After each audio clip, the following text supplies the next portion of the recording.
Shalom mes frères et sœurs en Christ, bonsoir.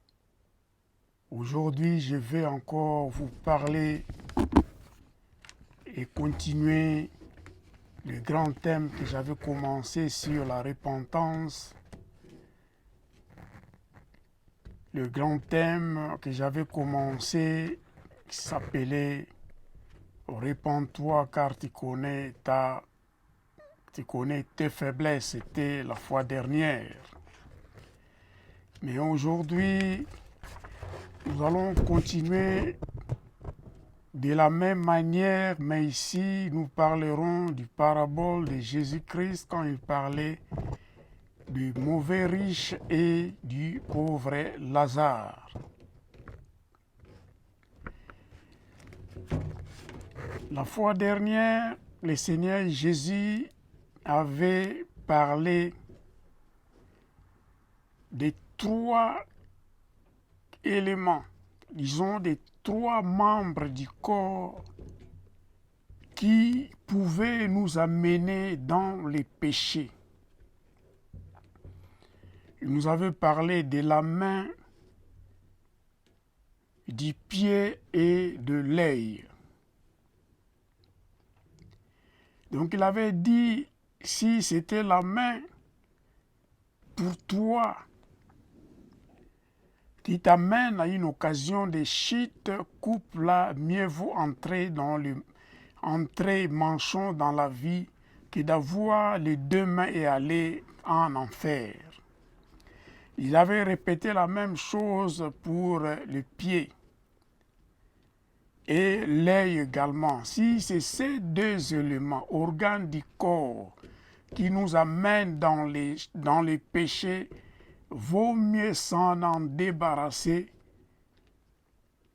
au lieu d'en avoir deux.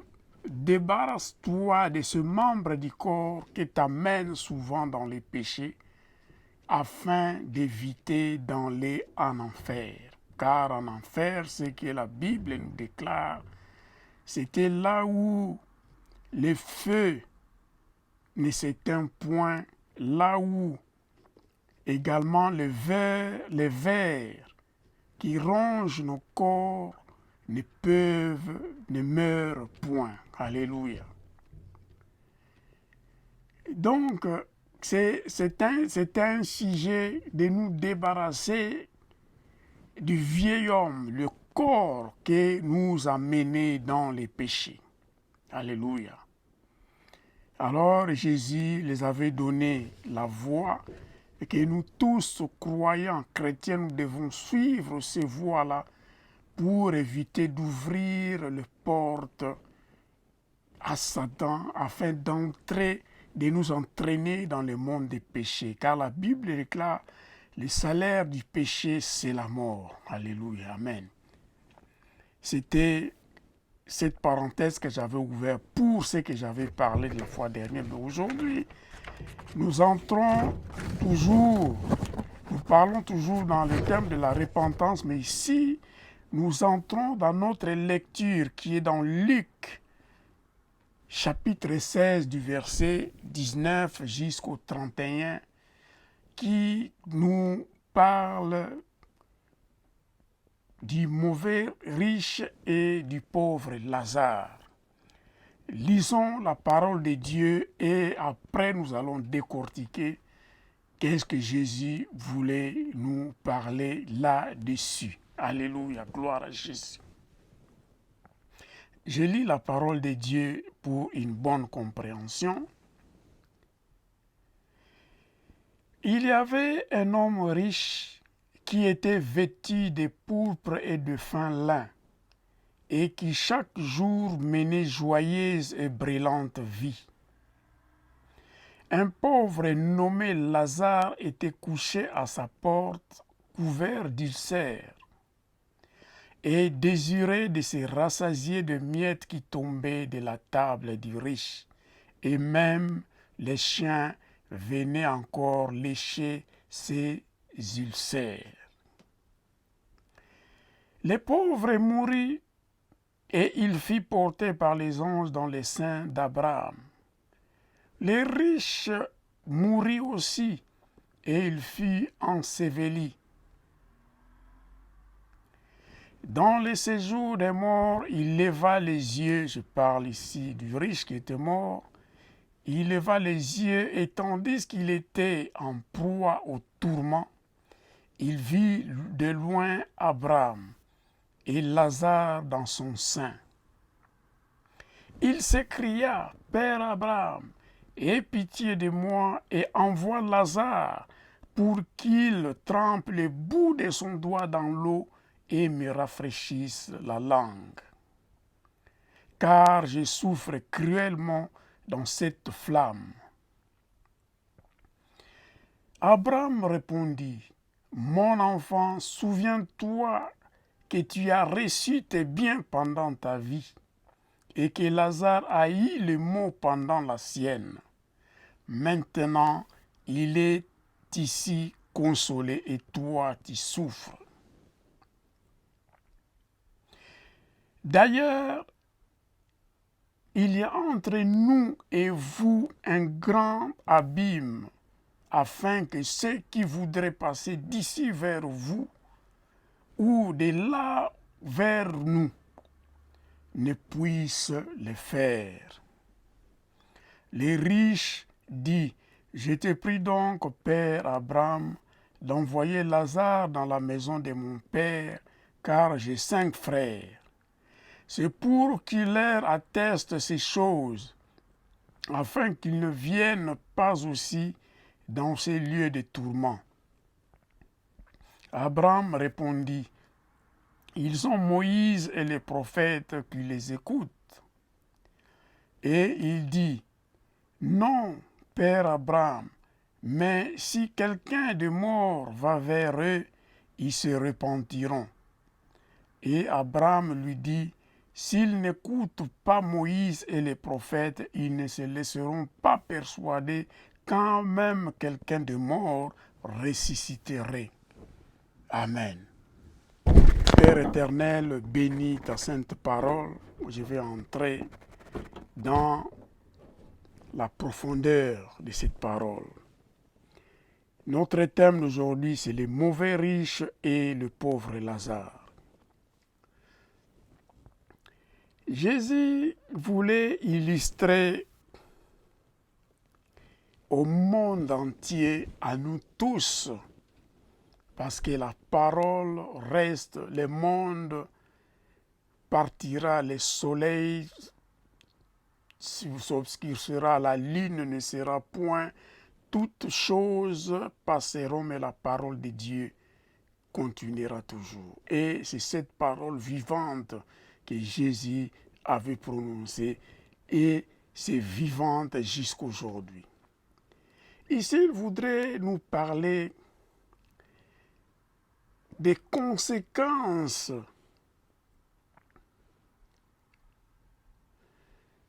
de savoir vivre ici-bas sur terre. Car notre Dieu, c'est un Dieu, Jéhovah Jireh, le Dieu de la providence. Il donne à chacun de nous la possibilité de pouvoir recevoir ses biens ici-bas sur terre. Mais il les donne à chacun de nous comme il veut. Alléluia. Donc il n'y a pas à nous disputer s'il y a des riches, des classes moyennes ou des pauvres. Alléluia. Car notre Dieu nous donne selon sa volonté. Personne ne peut obliger Dieu de lui faire devenir riche, pauvre ou bien de la classe moyenne. Mais la leçon d'ici, il faut que nous savions comment utiliser les dons de Dieu, les biens qu'il nous donne, qu'il nous le prête pour pouvoir savoir marcher ici-bas et la parole de Dieu nous donne des illustrations, des recommandations, comment vivre ici-bas sur terre. Alléluia. Alors, il y avait un homme riche qui s'habillait très bien en pourpre et de fin lin et se jouissait chaque jour. Il menait une vie très joyeuse et brillante. Alléluia. La richesse, eh bien, la Bible déclare, l'argent sert à tout. L'or et l'argent appartiennent à notre Dieu. Mais quand nous avons l'argent, sachons également voir à notre entourage, être généreux, assister les autres qui sont dans les besoins et savoir bien partager ce que Dieu nous a donné pour les autres également. Il y a des veuves qui sont dans le besoin, il y a des orphelins, il y a des pauvres, il y a ceux qui sont malades, qui sont toujours dans les besoins. Donc notre richesse nous sert également pour nous-mêmes, nos familles également, bien sûr, mais réservons une part pour satisfaire également aux besoins de ceux qui ont besoin. Alléluia. Nous continuons notre lecture. Un pauvre nommé Lazare était couché à sa porte, à la porte du riche. Il était couvert d'ulcères et désirait de se rassasier de miettes qui tombaient de la table du riche, et même les chiens venaient encore lécher ses ulcères. Ce pauvre nommé Lazare, il souffrait beaucoup.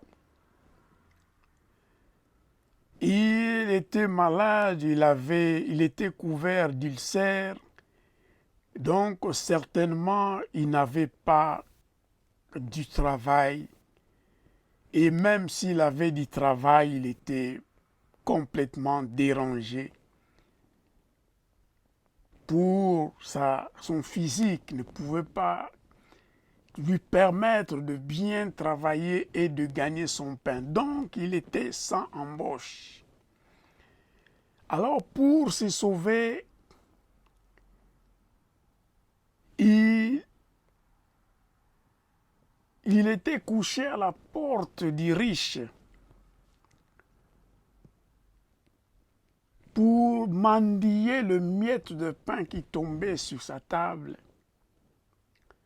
Comme nous savons, également en Israël, beaucoup de pauvres également allaient vers les portes du temple pour demander de miettes pour survivre. Les lépreux également le faisaient, les aveugles, les sourds également le faisaient, et les paralytiques également, on les amenait dans les portes du temple, là où on suppose que les gens avaient le bon cœur pour pouvoir les aider. Alléluia. Donc ici, c'est le cas également de ces pauvres Lazare qui étaient dans le besoin. Alors il cherchait la porte d'un riche, car de temps en temps, s'il pouvait avoir pitié d'elle, il jetait quelques miettes ou bien quelques magots de pain pour pouvoir se nourrir. Mais cela ne se passait pas selon les pauvres Lazare.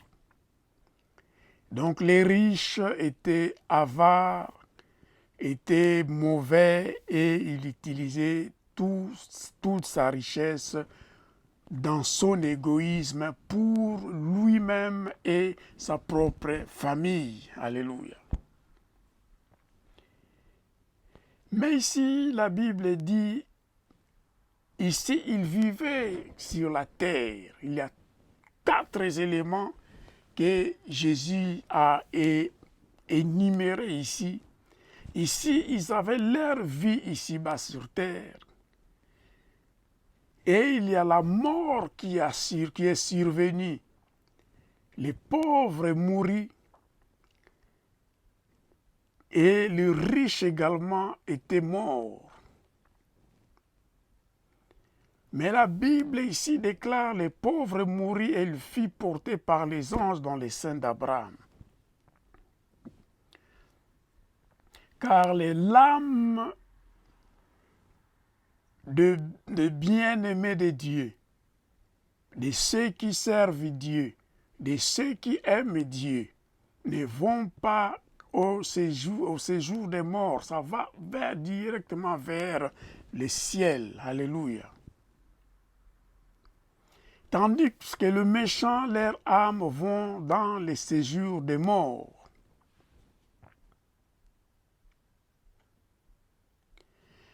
Donc nous voyons déjà cette grande différence quand la mort nous survient.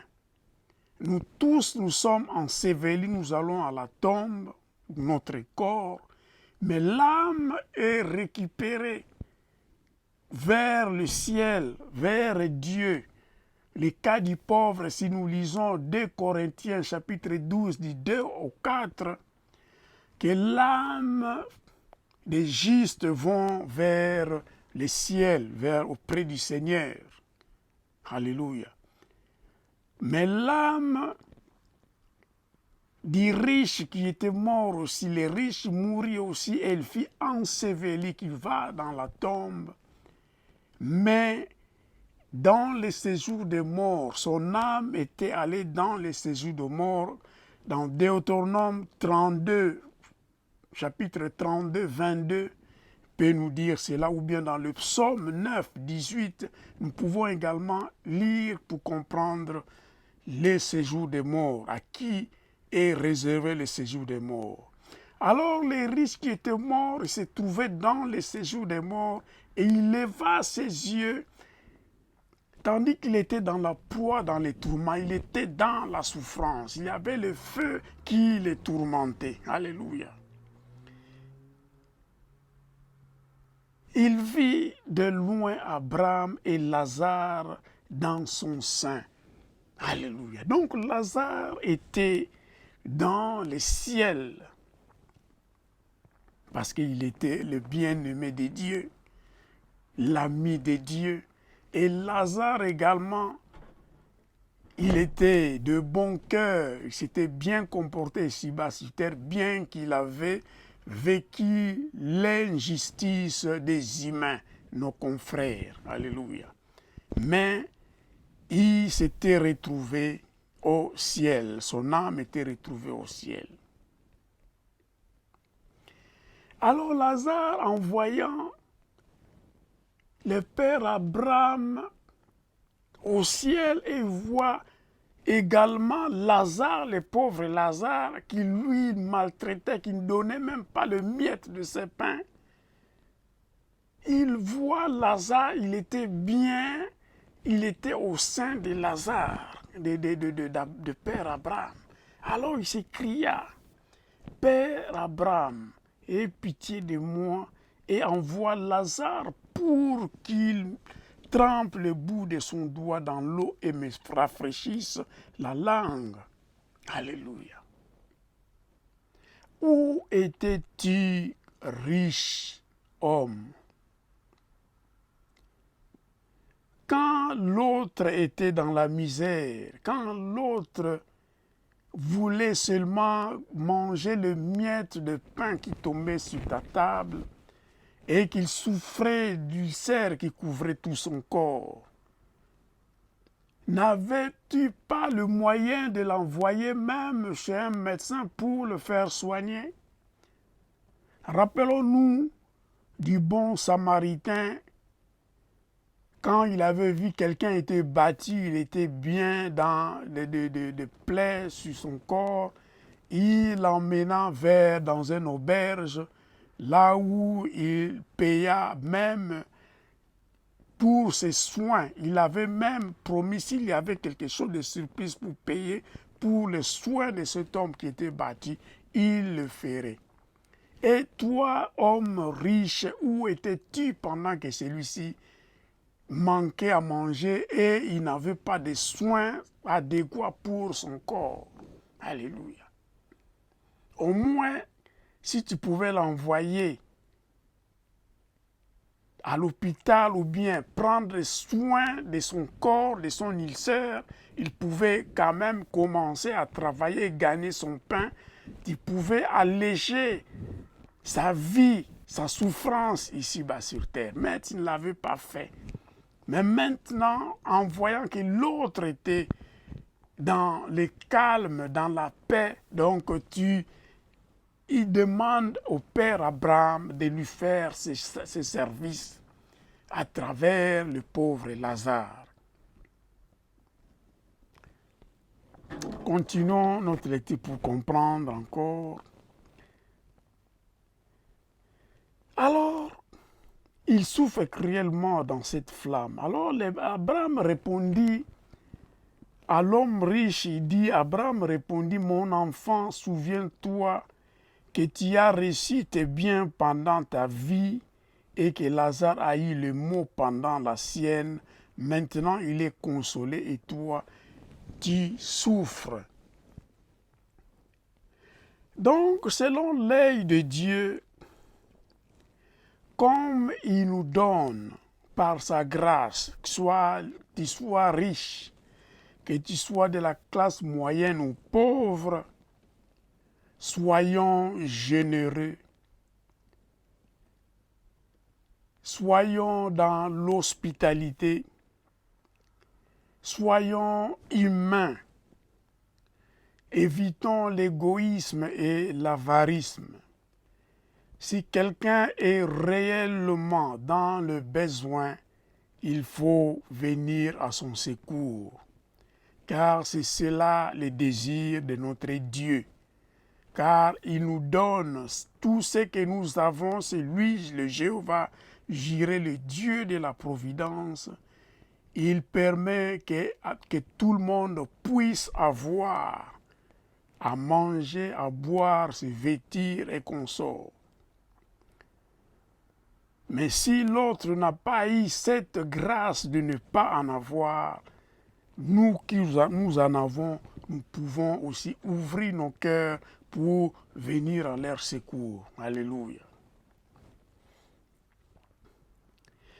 Donc ici, le Père Abraham décrit leurs deux façons de vivre sur la terre. Les riches vivaient dans la joie, ils s'habillaient très bien, il était joyeux, il était brillant en toutes choses qu'il faisait. Mais l'autre avait des maux, la souffrance et autres. Mais il n'y a pas eu cette solidarité de l'homme riche envers le pauvre. L'homme riche se jouissait, donc il aimait toujours se réjouir. Lui seul avec sa famille, mais il avait laissé en abandon les pauvres qui étaient sincèrement dans les besoins. Alléluia. Posons-nous des questions si nous sommes généreux envers ceux qui sont réellement dans les besoins. Ici, je ne parle pas des paresseux. Des gens qui sont là comme des mendiants qui demandent « donne-moi, donne-moi ». Pourtant, ils sont jeunes, ils ont de la force pour pouvoir trouver du travail, chercher du travail, en avoir, occuper de leur famille, d'eux-mêmes et chercher d'aider les autres. Dans la voie pour trouver du travail, d'essayer de se débrouiller dans ce monde, il y en a pour chacun de nous. Mais il y a des cas particuliers, comme une personne vraiment malade, il n'a pas et il n'aura pas le moyen de se procurer à manger. Donc, il n'aura pas le salaire pour pouvoir s'occuper de lui-même et aussi de sa famille. Alléluia.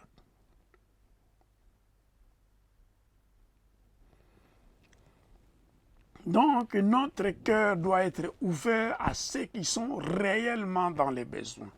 Les pauvres, pauvres qui est pauvre, la veuve, les orphelins qui sont dans les besoins, ils sont dans l'impossibilité de pouvoir travailler et de gagner réellement leur salaire. Alors, ceux qui en ont peuvent venir au secours de ceux qui ont dans les besoins. Alléluia. Alors, Lazare dit, ici, c'est le père Abraham a décortiqué comment les riches vivaient et l'autre avait aussi ses mots ici-bas sur terre. Alors, le père Abraham ne s'était pas limité seulement à décrire comment il vivait, les riches et les pauvres sur la terre, mais il dit également comme l'autre était dans le séjour des morts et l'autre était dans le ciel, disons le paradis, qu'il y avait, d'ailleurs dans le verset 26, dit d'ailleurs il y a entre nous et vous un grand abîme, afin que ceux qui voudraient passer d'ici vers vous ou de là vers nous ne puissent le faire. Parce que l'abîme existe réellement, comme ici le décrit le verset 26, entre le ciel et le séjour des morts. Et cet abîme-là, nous pouvons également lire ça dans le psaume 49, 8, 9. Donc, ceux qui sont dans le séjour des morts ne peuvent pas traverser l'abîme pour arriver vers le ciel. Et ceux qui sont dans le ciel ne peuvent pas également arriver vers l'abîme. Donc, ils ne peuvent pas s'entraider les uns les autres. Alléluia.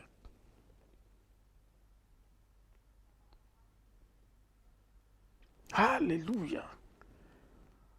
Donc l'abîme existe. Donc quand nous sommes déjà tombés dans les séjours des morts, nous attendons les moments de notre jugement définitif.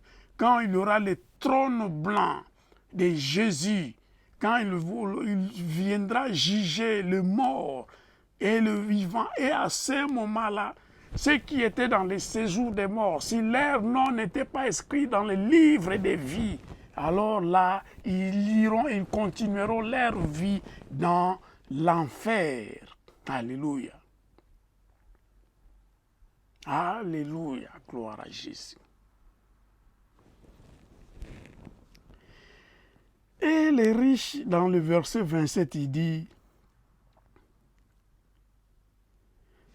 il insiste, comme le père Abraham l'a expliqué qu'il y a un grand abîme entre nous et vous, lui, il insiste encore, les riches, parce qu'il était dans les tourments, la flamme, les tourmentait, il souffrait beaucoup, il continue. Les riches disent, je t'ai pris donc, père Abraham, d'envoyer Lazare dans ma maison, dans la maison de mon père, car j'ai 5 frères. C'est pour qu'il leur atteste ces choses, afin qu'ils ne viennent pas aussi dans ces lieux de tourment. Alléluia. Les riches, vu qu'il n'y avait pas le moyen de se sauver les uns les autres, ceux qui sont dans les séjours des morts ne peuvent pas aller secourir ceux qui sont au ciel, ou ne peuvent pas traverser d'aller au ciel, et ceux qui sont dans le ciel ne peuvent pas venir dans les séjours des morts pour leur porter secours. Car ils avaient déjà vécu leur vie ici-bas sur terre, et c'était le moment, l'occasion de la repentance était sur terre, pas dans le séjour des morts, ni au ciel. Alléluia. Lui dit que j'ai 5 frères là-bas, s'il peut aller les avertir de ces souffrances que moi je souffre ici, afin qu'ils évitent de venir eux aussi dans ces lieux de tourment. Alléluia. Mais le père Abraham reprend la parole et dit, verset 29, Abraham répondit, ils ont Moïse et les prophètes qui les écoutent. Ici, quand nous venons, nous prêchons la parole de Dieu, quand nous proclamons l'évangile, la bonne nouvelle au monde entier, nous regardons par exemple dans les réseaux sociaux ceux qui regardent des futilités ou bien des trucs de jouissance, ils dépassent même des millions de vies. Mais ceux qui prêchent la parole de Dieu, l'évangile, la bonne nouvelle, ce n'est pas tout le monde qui arrive à entrer dans la maison de beaucoup de personnes. Alors, c'est notre salut. L'évangile que nous prêchons, c'est pour sauver tout le monde. Car le désir de notre Dieu, c'est que tout le monde arrive au salut.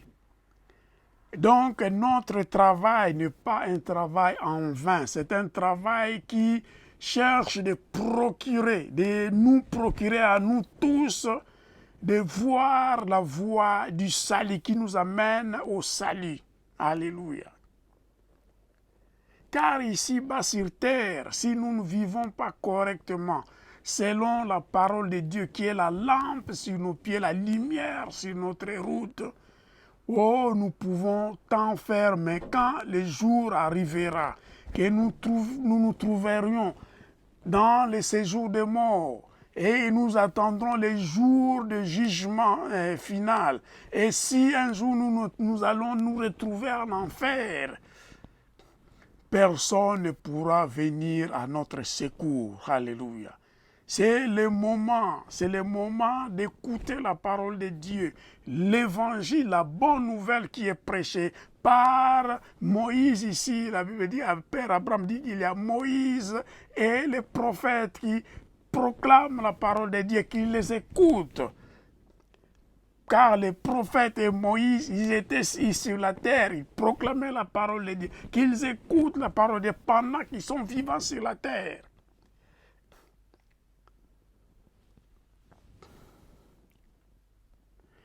Verset 31, pour conclure, Abraham continue, il dit, et Abraham lui dit, s'il n'écoute pas Moïse et les prophètes, les hommes de Dieu, qui proclament la bonne nouvelle, ils ne vont pas dans les églises, ils n'écoutent pas la parole de Dieu, ils ne font pas ce que la parole de Dieu proclame. Ils se conduisent dans les ténèbres, ils n'ont pas la parole de Dieu qui est la lampe sur leurs pieds et la lumière sur leur chemin. Alors s'ils tombent, s'ils font de n'importe quoi durant leur vie sur-bas sur terre, quand il y aura la mort, va les surprendre et qui vont se retrouver dans le séjour des morts, ils n'auront pas à condamner les hommes de Dieu que nous sommes. Nous faisons notre travail pour gagner beaucoup d'âmes, pour vous tirer du monde des ténèbres et venir à la lumière de Christ. Alléluia. C'est bien gratuit, c'est la grâce de Dieu. Alléluia. Venez nombreux à écouter la parole de Dieu. Repentez-vous, repentons-nous de ce monde qui est souillé, qui vit dans l'abondance, dans l'oubli total des bienfaits de notre Dieu. Vivons selon la parole de Dieu, marchons selon la parole de Dieu, qui est la lampe sur nos pieds, la lumière sur notre route. Alléluia, gloire à Dieu. Marchons selon le Saint-Esprit. Il dit, et Abraham lui dit, s'il n'écoute pas Moïse et les prophètes, ils ne se laisseront pas persuader quand même quelqu'un des morts ressusciterait. Alléluia. La richesse de ce monde nous amène à la perdition. Je ne dis pas qu'il ne faut pas être riche, Mais il ne faut pas aimer maman, il ne faut pas être idole de l'argent. Donc il ne faut pas considérer l'argent comme notre idole, la jouissance comme notre Dieu. Ne tombons pas dans l'idolâtrie d'aimer beaucoup d'argent, la jouissance et de n'importe quoi sans venir en aide à ceux qui sont réellement dans les besoins. Ayons le cœur ouvert envers ceux qui sont dans les besoins et notre Dieu verra à notre secours. Ici, il dit, comme les riches disaient, envoie le pauvre Lazare auprès de mes frères qui sont 5 là-bas, qu'ils leur disent qu'ici, moi je souffre, qu'ils changent leur vie, qu'ils viennent ici, et qu'ils ne viennent pas ici parce qu'ici il y a la souffrance. Pourtant, Abraham lui dit, ils ne seront pas persuadés quand même quelqu'un de mort ressusciterait. Cela veut dire la recommandation du Père Abraham est celle-ci. Nous, les hommes qui vivons ici-bas sur terre, la recommandation du Père Abraham est celle-ci. Écoutons la parole de Dieu, la bonne nouvelle qui est prêchée ici-bas sur terre. Ici-bas, dans le monde où nous vivons, les hommes de Dieu, nous sommes partout. Nous proclamons la parole de Dieu pour retrouver notre salut, pour gagner la vie éternelle. Ce n'est pas en vain que nous crions, nous continuons à parler de l'évangile, de la parole de Dieu. C'est pour le salut de tout le monde. C'est comme la volonté de Dieu. La Bible déclare, Dieu a tant aimé le monde qu'il a donné son Fils unique, et celui qui l'écoute et ne périront point et verront la vie éternelle. C'est ça l'objectif de la prédication de la parole de Dieu. Gagnez beaucoup d'âmes, quittez le monde des ténèbres, venez à Dieu et vous aurez le salut pour votre vie. Alléluia, gloire à Jésus.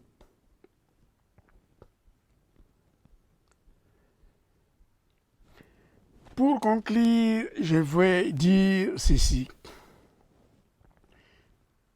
La vie sur terre n'est pas égale à tout le monde.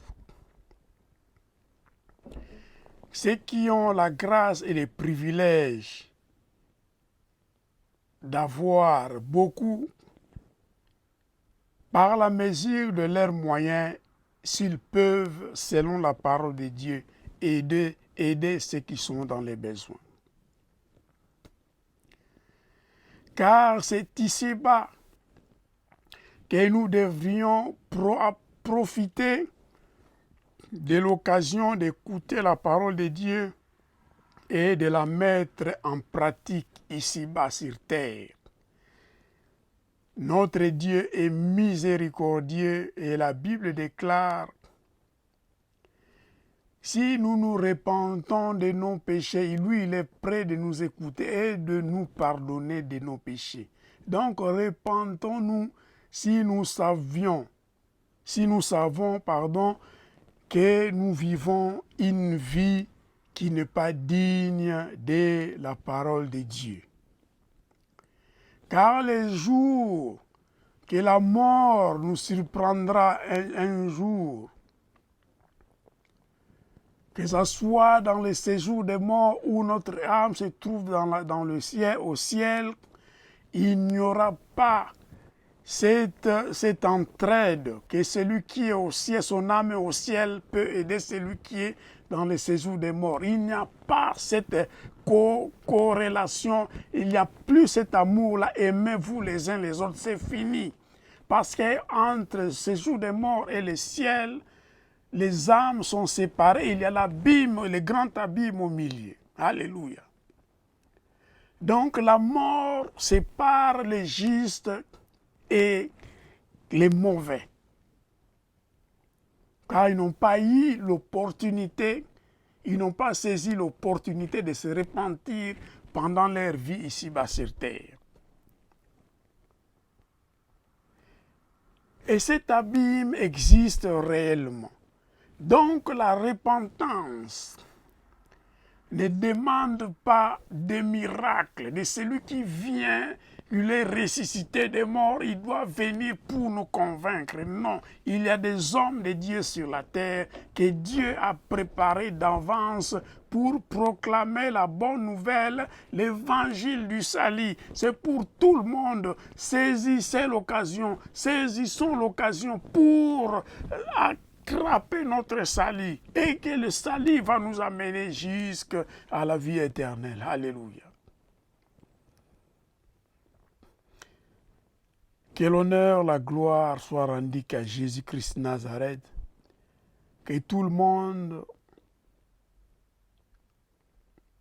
ait l'occasion de saisir la grâce qui nous est accordée, d'écouter la parole de Dieu, aller dans les assemblées de Dieu, dans nos églises, prions et mettons en pratique la parole de Dieu et notre Dieu ne manquera pas à nous bénir.